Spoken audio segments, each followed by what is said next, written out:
we're going to be in Ireland from the 25th of September to the 4th of October at the beautiful Ridgedale Farms, a beautiful CSA set up by a team of pro surfers who are heavily engaged with growing vegetables for a CSA and planting out thousands of native trees for their charity and still keeping up the surf. So I wanted to let you know about that.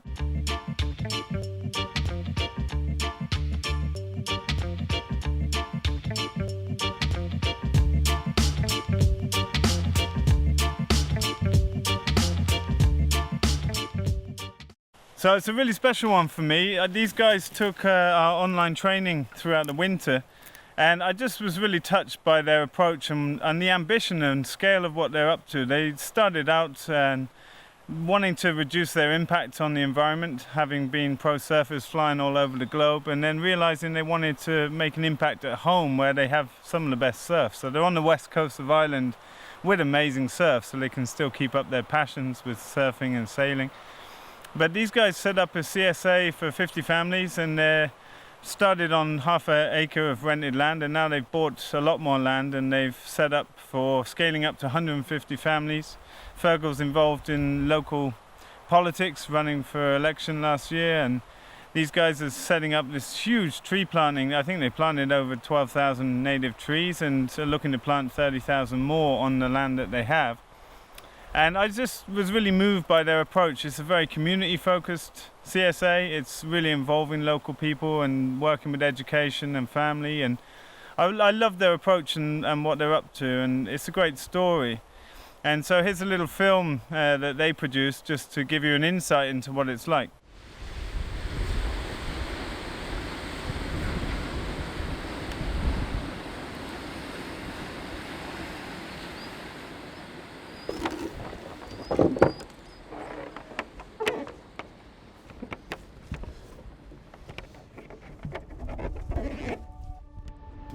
Surfing's quite similar to farming in the way that you can do what you can to ensure you have a kind of productive crop, but sometimes nature kind of has different ideas, and kind of like this morning, I suppose it's still a beautiful morning, but we didn't really get the harvest we were after.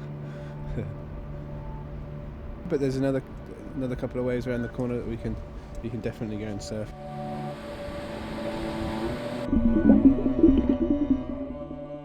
I dreamt of being a surfer originally and dreamed of surfing around the world, and I did. Got sponsored and paid to go ride waves, which is an amazing time, an amazing privilege to be able to do it. But at the end, I was traveling, and I was getting paid to, book another flight and go another location, and after flight after flight and trip after trip, I was just like, something doesn't feel right here anymore. Like, there was a point in my life where I took 28 international flights in a year. I suppose we've been lucky enough to have been travelling and realised that it's not what we want to do too much anymore. The original essence of a surfer is someone who's very in touch with nature. It doesn't make sense to be someone who cares about nature, but I just keep getting on flights to go surfing, and I'm not really doing anything else other than that. I love Ireland more than anywhere I've ever been. Basically, that's where the light bulb moment was, and it took me a couple of years to stop my flights. I pretty much lost most of my sponsors because of it. I basically had to tell myself, this is enough now.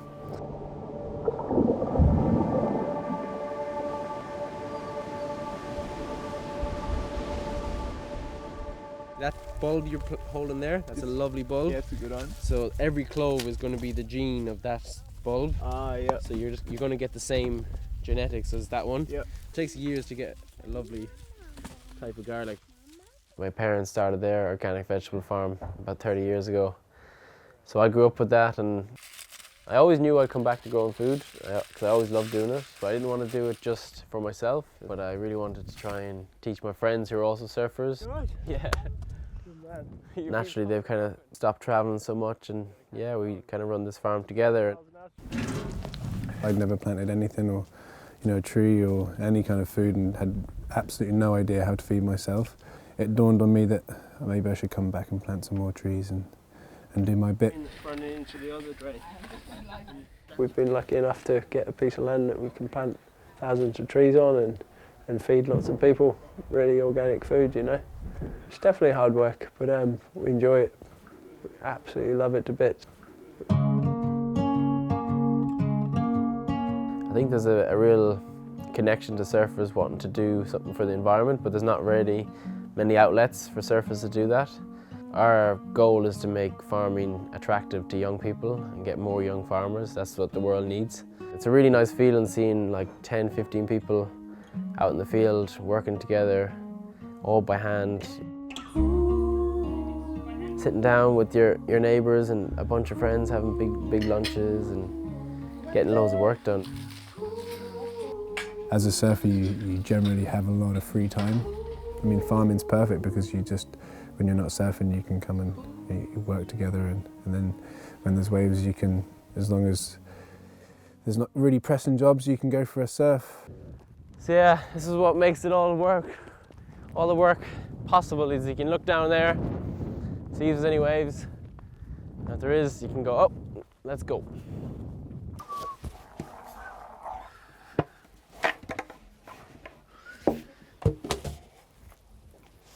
That one there is my old favourite. I rode it for about 4 years and I've brought it all over the world and try and keep it in one piece. Yeah, this is a photo from quite a few years ago from kind of nearby. You go around the world looking for ways with that, and we have them around the corner. It was definitely when I was a full-time surfer, not just a farmer.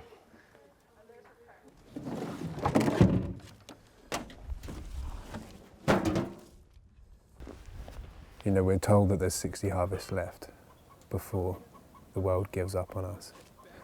To not kind of take that in would be kind of bonkers. You know, I'd love everyone else to change the way they live. I first have to change the way I live, you know. For me, I'm learning as much from not going anywhere as I ever did from going anywhere. Yeah, it's been a pretty cool journey not leaving.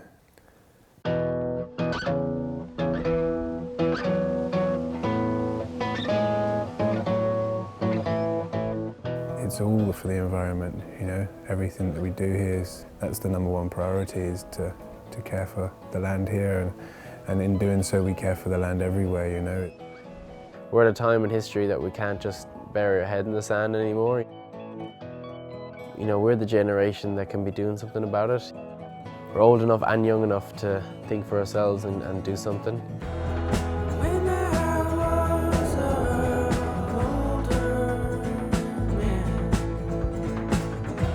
I've now a daughter and another child on the way, and it's too important to just say, yeah, I need to go make more money, because money isn't gonna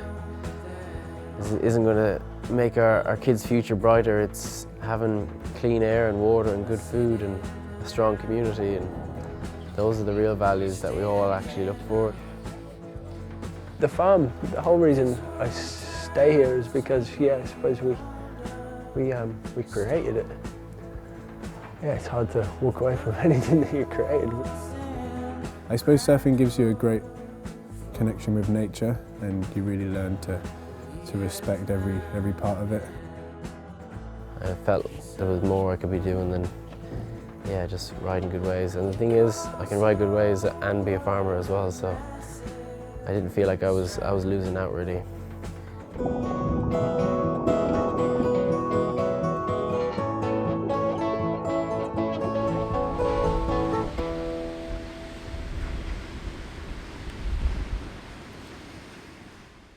Super beautiful. I'm really excited to go, and it's not often that I leave the farm in the season, and you know, more and more I don't leave the farm at all now because of my schedule here, but I just felt really touched to go and spend time on the west coast of Ireland and get to know these folks and get to know their project. And we're going to be running a 10-day farm scale permaculture design course, so it's quite unlike most permaculture design courses in that we're really focused in on productive, profitable, regenerative solutions, and we'll be going through the whole gamut. You can see in the link below the course schedule. It's a typical farm scale permaculture design training. And I got to know through some interns and course participants here that there's very little of this stuff going on in Ireland. So I wanted to bring a bit of our flavour to the place, and that's a great opportunity for those of you in Ireland or the UK, or close to that area, that want to come and get trained up in the solutions that can lead us forward to a totally new path in agriculture, and how that interacts with the community, and how we can start changing the food system one farm at a time. I'm super excited about the training, and really excited to meet these folks and go through looking at their site, looking at ways we can offer assistance to developing their design in the future. So they have actually a festival for 3 days before the training. There's going to be a couple of hundred people showing up locally who are interested in community and growing food and celebrating together. And so that's also an opportunity that they've extended to course participants for a very low fee. It's, I think, 20 euros or something admin fee, where it's normally a couple of €100. There's going to be talks and lectures and a lot of food and music, and it's going to be a really nice time.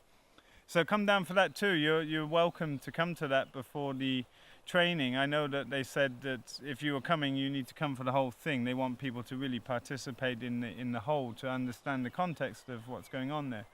And I'll be there for that too, so it'll be great to meet some of you there. Bookings are now live. They're on the website in the links below, and it's going to be limited to about 30 spots, and there's already quite a lot of interest locally. So sign up now if you want to join us there, and it's going to be an epic time. I'm super excited, and hope to see some of you there. Thanks so much for watching. Just a quick video today to announce that, because it's an unusual thing for me during our production season, but looking forward to being in Ireland and meeting you there.